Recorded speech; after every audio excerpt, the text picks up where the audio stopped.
El calor de la tarde mexicana se colaba por las ventanas del pequeño apartamento en Coyoacán.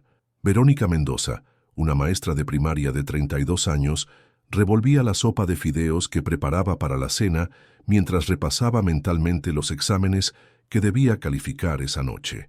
El sonido de llaves en la puerta anunció la llegada de Juan, su esposo de 5 años, quien entró con ese andar pesado que Verónica había aprendido a interpretar como presagio de problemas. «¿Cómo te fue hoy?», preguntó ella intentando sonar casual mientras observaba cómo Juan dejaba caer su mochila en el sofá. Juan, un contador de 35 años con ceño permanentemente fruncido, se sirvió un vaso de agua antes de sentarse a la mesa de la cocina. «Hablé con mi madre hoy», dijo secamente. «Su casero le aumentó la renta otra vez.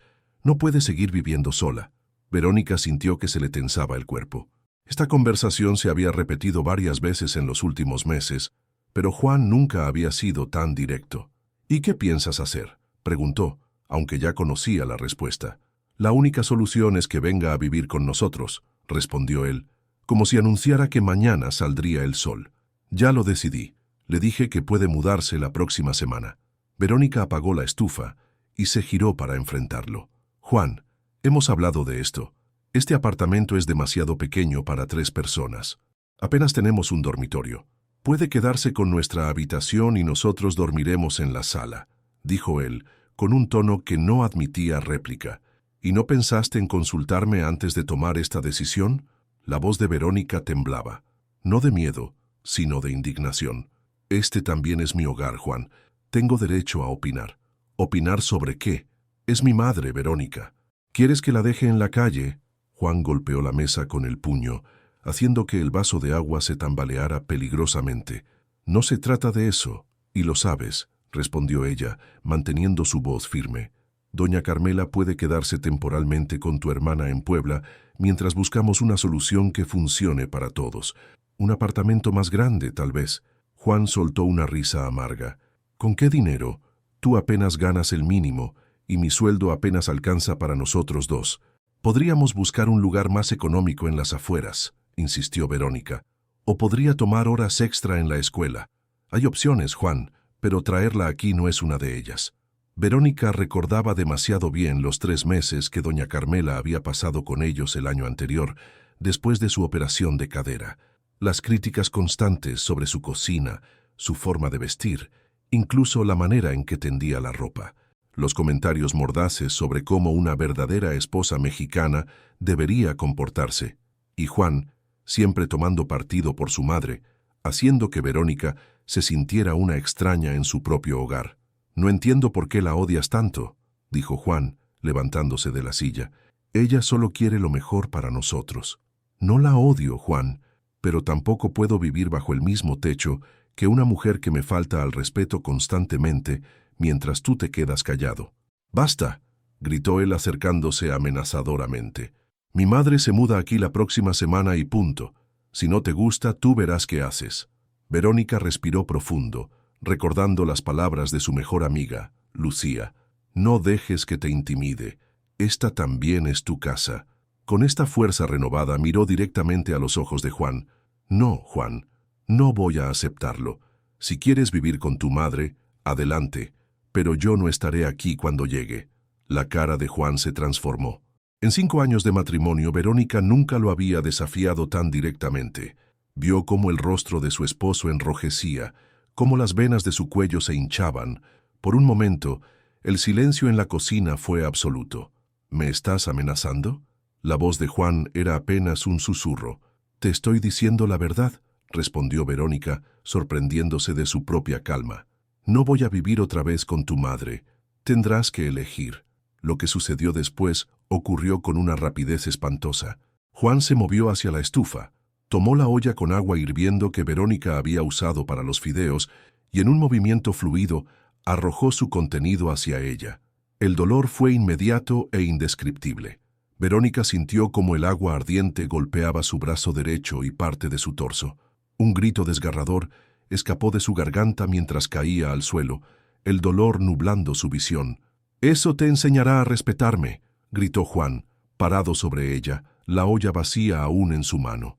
«En esta casa se hace lo que yo digo.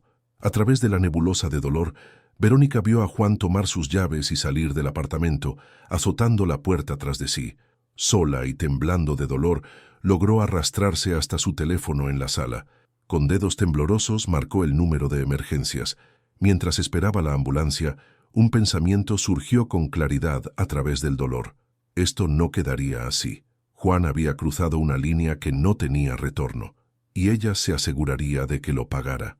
El Hospital General de México bullía de actividad cuando Lucía Ramírez entró apresuradamente, su rostro contraído por la preocupación. Había recibido la llamada del hospital hacía apenas una hora, informándole que su mejor amiga había sido ingresada con quemaduras de segundo grado. Encontró a Verónica en una cama de la sala de emergencias, con el brazo derecho y parte del torso cubiertos de vendajes. Su rostro, normalmente vivaz y expresivo, estaba pálido y tenso por el dolor. «Pero, por Dios, ¿qué pasó?», preguntó Lucía acercándose a la cama. Verónica la miró con ojos enrojecidos. «Juan», dijo simplemente, y luego, con voz quebrada, le contó todo. Lucía escuchó en silencio, su expresión transformándose del shock a la furia contenida. «Tienes que denunciarlo, Vero. Esto es intento de homicidio». «Ya lo hice», respondió Verónica, señalando con la cabeza hacia el pasillo, donde un oficial de policía conversaba con un médico. «Tomaron mi declaración cuando llegué. Están buscando a Juan». En ese momento, el doctor Ramírez, un hombre de mediana edad con gafas y bata impecable, se acercó a la cama con un portapapeles en mano. «Señora Mendoza, las quemaduras son serias, pero afortunadamente no comprometieron tejidos profundos», explicó con tono profesional pero amable. «Necesitará tratamiento durante varias semanas y posiblemente fisioterapia, pero con el cuidado adecuado debería recuperarse sin secuelas permanentes graves». Verónica asintió, agradecida por las noticias relativamente buenas dentro de la tragedia. «¿Cuándo podré llevarla a casa?», preguntó Lucía. «Quiero mantenerla en observación esta noche», respondió el médico. «Si todo va bien, podrá irse mañana por la tarde. Tiene un lugar seguro donde quedarse». «Se quedará conmigo», afirmó Lucía con determinación.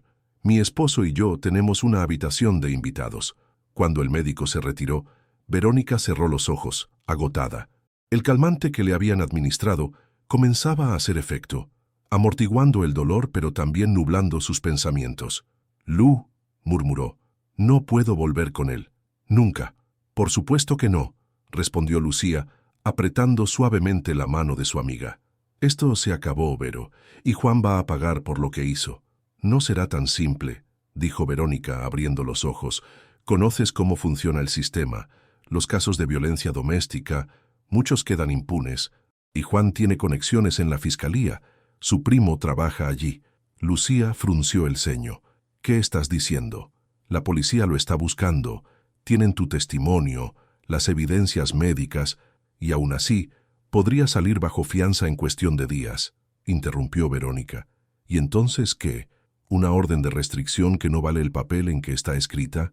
Un silencio pesado cayó entre ambas. Lucía conocía la realidad de la violencia doméstica en México. Como trabajadora social, había visto demasiados casos donde el sistema fallaba a las víctimas. «Necesito más que justicia legal, Lu», continuó Verónica, su voz más clara a pesar de la medicación. «Necesito que sienta lo que es perderlo todo, como me está pasando a mí». «Vero, ¿qué estás pensando?», preguntó Lucía, alarmada por el tono de su amiga. «Juan tiene secretos», respondió Verónica, un destello de determinación atravesando el cansancio en sus ojos. «Cosas que podrían destruirlo profesional y socialmente. He sido su esposa durante 5 años. Conozco cosas que nadie más sabe. Ten cuidado», advirtió Lucía. «No quiero que te metas en problemas por buscar venganza». «No es venganza», corrigió Verónica. «Es justicia y autoprotección. Mientras Juan tenga poder, nunca estaré segura». Antes de que Lucía pudiera responder, la enfermera entró para revisar los signos vitales de Verónica. Aprovechando la interrupción, Lucía salió al pasillo para hacer una llamada. Necesitaba hablar con su esposo, Eduardo, un abogado especializado en casos de violencia de género. Mientras tanto, a pesar del dolor y la medicación, la mente de Verónica trabajaba con sorprendente claridad. Juan había falsificado documentos contables para un cliente importante, ayudándole a evadir impuestos. Tenía pruebas de ello en una carpeta escondida en su computadora.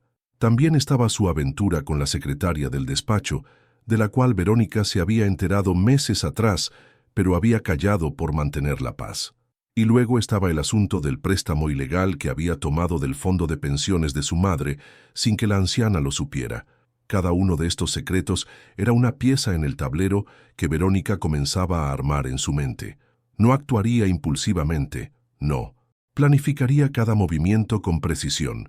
Juan la había subestimado toda su vida, tratándola como a una esposa sumisa y obediente. Nunca imaginó que detrás de esa fachada existía una mujer observadora y astuta, capaz de utilizar cada debilidad que él había expuesto descuidadamente a lo largo de los años. 3 días después, Verónica se instaló en el apartamento de Lucía y Eduardo en la colonia Roma. Su brazo vendado y el dolor constante le recordaban constantemente lo que estaba en juego. Eduardo, un hombre alto y serio, se sentó frente a ella en la sala con una taza de café. «Tenemos buenas y malas noticias», dijo. «La buena es que arrestaron a Juan anoche. La mala es que, como temías, su primo ya está moviendo influencias. Es probable que salga bajo fianza pronto». «¿Cuánto tiempo tenemos?», preguntó Verónica, su voz calmada. 3 días, tal vez 4, respondió Eduardo. «He solicitado una orden de restricción, pero no servirá de mucho si él decide ignorarla», completó Verónica. «Necesito acceso a mi apartamento, Eduardo. Hay cosas que debo recuperar antes de que Juan regrese». Lucía y Eduardo intercambiaron miradas preocupadas. «Vero, no es seguro», comenzó Lucía. «Iré con ella», intervino Eduardo. «La policía puede darnos una escolta para recuperar sus pertenencias. Es un procedimiento estándar en estos casos». Verónica asintió agradecida. «Hay algo más que necesito», dijo mirando a Eduardo directamente. «Información sobre cómo presentar una denuncia por fraude fiscal y malversación de fondos». Eduardo levantó las cejas, sorprendido. «¿Tienes pruebas de algo así?» «Las tendré», respondió Verónica con una seguridad que sorprendió incluso a ella misma. «Y cuando las tenga, quiero estar preparada para actuar». Aquella noche, mientras Lucía y Eduardo dormían, Verónica permaneció despierta, sentada junto a la ventana que daba a la bulliciosa avenida Álvaro Obregón. Las luces de la ciudad brillaban como estrellas terrenales, recordándole que en algún lugar, entre esos millones de luces, Juan esperaba recuperar su vida normal. Pero Verónica había cambiado.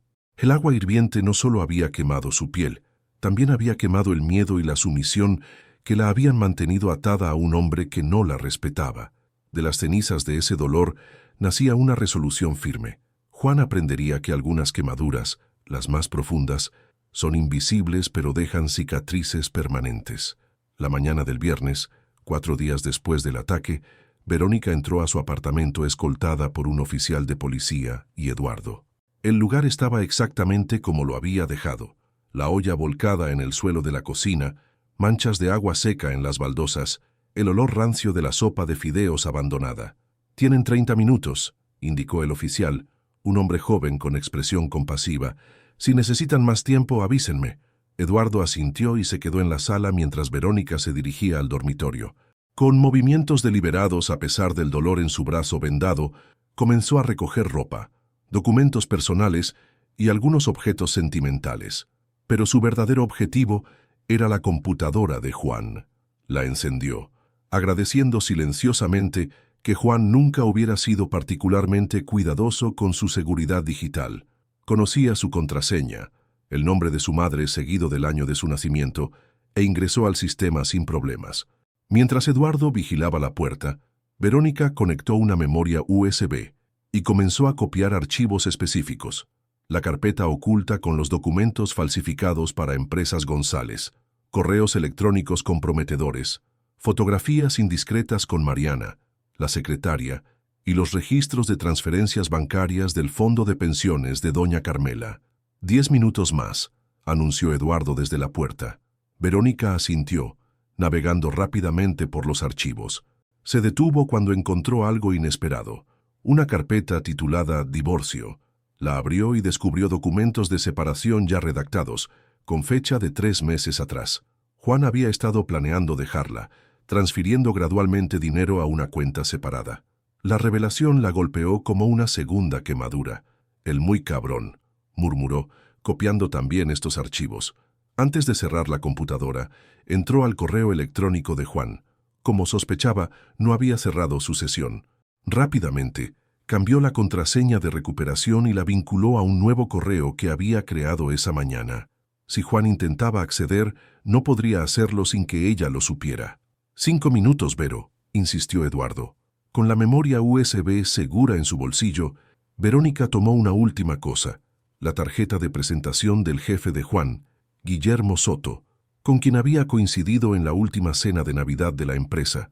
La guardó cuidadosamente en su cartera. De vuelta en el apartamento de Lucía, Verónica desplegó su plan ante sus amigos. Eduardo escuchaba con expresión profesional, mientras Lucía alternaba entre la preocupación y la admiración. «Lo primero es asegurar tu protección legal», dijo Eduardo cuando Verónica terminó de explicar. «Estas pruebas de fraude son serias, pero debes tener cuidado con cómo las utilizas. La manera en que las obtuviste podría complicar las cosas». «Por eso necesito tu ayuda», respondió Verónica. «Quiero hacer esto correctamente, dentro de la ley». «¿Y si Juan se adelanta?», preguntó Lucía.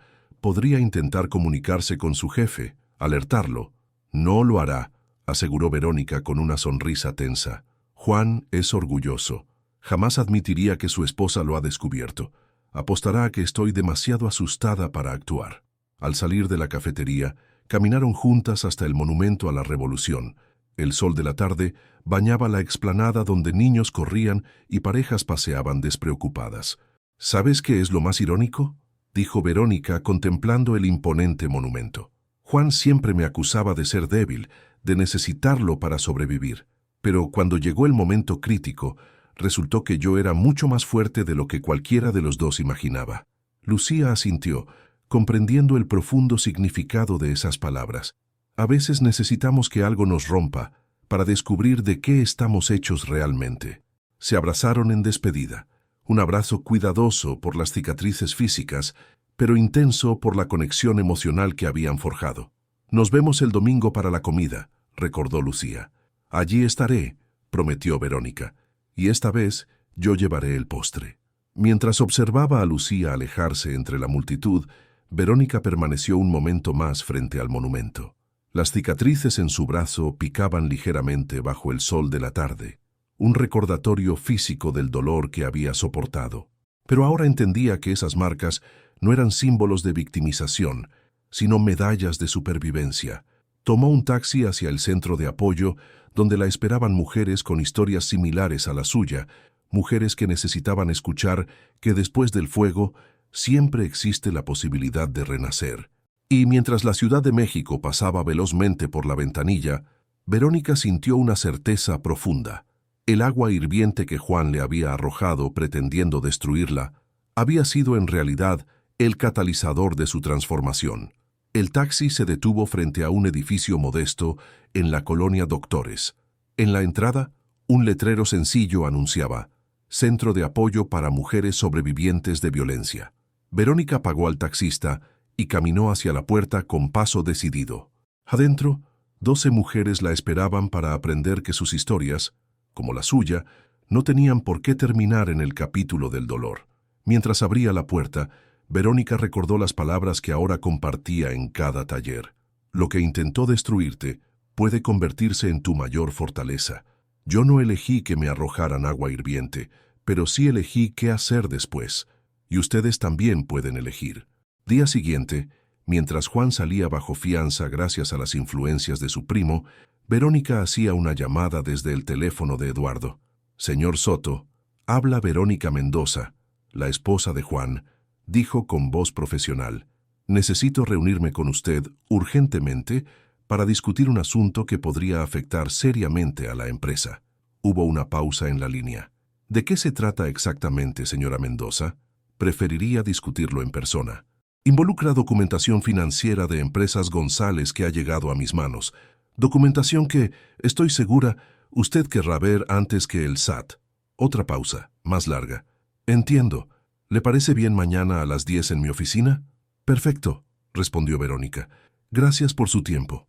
Al colgar encontró a Lucía mirándola con una mezcla de asombro y preocupación.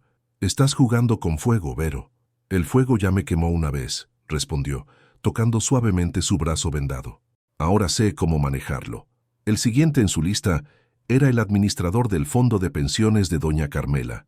Una llamada similar, una reunión acordada para el lunes. Mientras tanto, Eduardo presentaba oficialmente la solicitud de divorcio, citando violencia doméstica, con evidencia fotográfica de las quemaduras de Verónica y el reporte policial. También solicitó una orden de congelación de bienes, basándose en la evidencia de que Juan había estado ocultando y desviando activos. La mañana del domingo el teléfono de Verónica sonó. Era un número desconocido, pero ella sabía exactamente quién era. «¿Qué crees que estás haciendo?». La voz de Juan temblaba de furia contenida. «Hola, Juan», respondió Verónica con calma estudiada. «Veo que el señor Soto ya habló contigo. Estás cometiendo un grave error», amenazó él. «Retira esos papeles de divorcio y olvídate de esas tonterías sobre fraude, o te juro que... ¿Qué harás, Juan? ¿Arrojarme agua hirviente otra vez?». Verónica mantuvo su voz firme a pesar del temblor en sus manos. «Tengo copias de todo. Si me pasa algo, Eduardo tiene instrucciones de enviar los documentos directamente al SATE, a la policía y a la junta directiva de tu empresa». «Perra manipuladora», estalló Juan. «¿Crees que puedes chantajearme? Negaré todo. Diré que tú falsificaste esos documentos». «Adelante», respondió Verónica. «Los metadatos muestran claramente que fueron creados en tu computadora, con tu cuenta de usuario, en fechas en que yo estaba trabajando en la escuela. Y tengo testigos que confirmarán que nunca tuve acceso a la información de Empresas González». Un silencio sepulcral cayó en la línea. Por primera vez Juan parecía quedarse sin palabras. «Esto es lo que va a pasar», continuó Verónica, sorprendida por su propia serenidad.